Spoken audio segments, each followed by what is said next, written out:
আসসালামু আলাইকুম। নিপা ডেইলি কুকিংয়ে স্বাগতম জানাচ্ছি আমার আজকের রেসিপি দেখার জন্য। আজ আপনাদের চিচিঙ্গা দিয়ে একটা রেসিপি করে দেখাবো। চিচিঙ্গা অনেকভাবে ভাজি করা যায়। আমার সবচেয়ে ভালো লাগে ডিম দিয়ে চিচিঙ্গা ভাজি।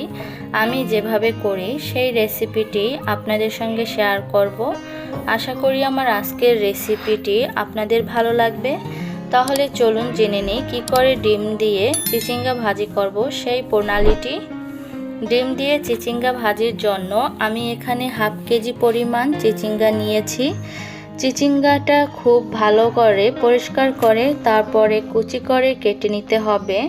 চিচিঙ্গাটিকে আমি ঠিক এভাবে ছুরি দিয়ে, আপনি চাইলে বটি দিয়েও ঠিক এভাবে আঁচড়ে নিতে হবে।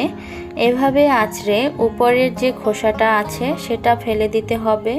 ঠিক এভাবে পরিষ্কার করে তারপরে ধুয়ে আমি কুচি কুচি করে কেটে নিব। চিচিঙ্গাটা কখনোই কাটার পর ধোয়া যাবে না, তাহলে কিন্তু প্রচুর পানি ঢুকে যাবে এবং ভাজিতে পানি উঠবে, সেই জন্য ধুয়ে তারপরে কেটে নিতে হবে। এবার একটা প্যান বসিয়ে আমি 2 টেবিল চামচের মতো রেগুলার খাবার তেল দিয়ে দিলাম। চিচিঙ্গা ভাজিতে অনেক তেল লাগে না, তেলের পরিমাণটা একটু অল্প লাগে। এখানে আমি হাফ কাপ পরিমাণ পেঁয়াজ কুচি দিয়ে দিলাম। এবার সামান্য একটু পেঁয়াজ কুচিটাকে ভেজে নিব। পেঁয়াজটা ভাজতে ভাজতে এর মধ্যে আমি 3টি কাঁচামরিচ কেটে দিলাম। তেলের মাঝে কাঁচামরিচটা ভেজে নিলে খুব সুন্দর একটা ফ্লেভার আসে, আমার কাছে খুব ভালো লাগে। সেজন্য আমি প্রথমেই কাঁচামরিচটা একটু ভেজে নিব। যখন ভাজা হয়ে আসবে, পেঁয়াজের সামান্য একটু কালার ধরে আসবে, তখন এর মাঝে আমি 2টো ডিম ভেঙে দিয়ে দিব। ডিমটা দিয়ে খুব ভালো করে মিশিয়ে নিব।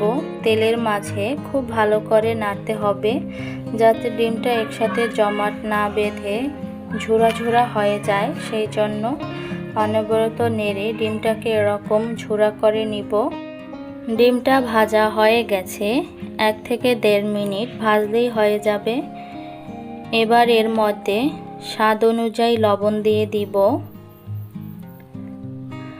আর হলুদ দিয়ে দিব খুবই সামান্য একটু, খুব বেশি না, হাফ চামচের মতো, জাস্ট সামান্য একটু কালার আসার জন্য।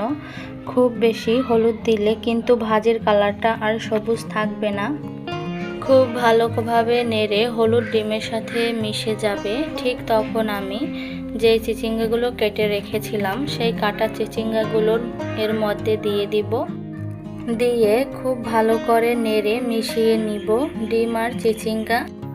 খুব ভালো করে যখন ডিমের সাথে চিচিঙ্গাগুলো মিশানো হয়ে যাবে, তখন আমি ঢেকে দিব 2 থেকে 3 মিনিটের জন্য। এই 2 থেকে 3 মিনিটের মধ্যে চিচিঙ্গার থেকে অনেকখানি পানি বের হবে। ফিরে এলাম 3 মিনিট পরে। দেখুন চিচিঙ্গা থেকে অনেকখানি পানি বের হয়েছে। এই ভাজিতে কখনোই পানি ইউজ করব না। পানি ইউজ করলে কিন্তু এই ভাজিটার টেস্ট সম্পূর্ণভাবে নষ্ট হয়ে যাবে। চিচিঙ্গা দিয়ে যে পানিটা উঠবে সেই পানিতেই চিচিঙ্গাগুলো খুব ভালোভাবে সিদ্ধ হয়ে যাবে। এবার খুব ভালোভাবে নেড়ে নিব আর ঢেকে দিব না। 5 থেকে 6 মিনিট আমি অলরেডি ভেজেছি। দেখুন চিচিঙ্গাটা প্রায় হয়ে আসছে। আমি আর 2 থেকে 3 মিনিট ভাজবো, যতক্ষণ এই পানিটা শুকিয়ে তেলটা ভেসে না আসছে ঠিক ততক্ষণ পর্যন্ত। দেখুন আমার ভাজা হয়ে গেছে, পানিটা শুকিয়ে গেছে, সেই কারণে তেলটাও ভেসে আসছে। তাহলে আমার চিচিঙ্গাটা একেবারে পারফেক্টভাবে রান্না হয়ে গেছে। এবার উঠিয়ে পরিবেশন করুন। খুবই মজার ডিম দিয়ে চিচিঙ্গা ভাজি। যদি আমার রেসিপি ভালো লাগে তাহলে অবশ্যই আমার চ্যানেলকে সাবস্ক্রাইব করতে ভুলে যাবেন না। সবাই অনেক ভালো থাকবেন। আবারও দেখা হবে নতুন কোনো রেসিপি নিয়ে। ততক্ষণ পর্যন্ত আল্লাহ হাফেজ।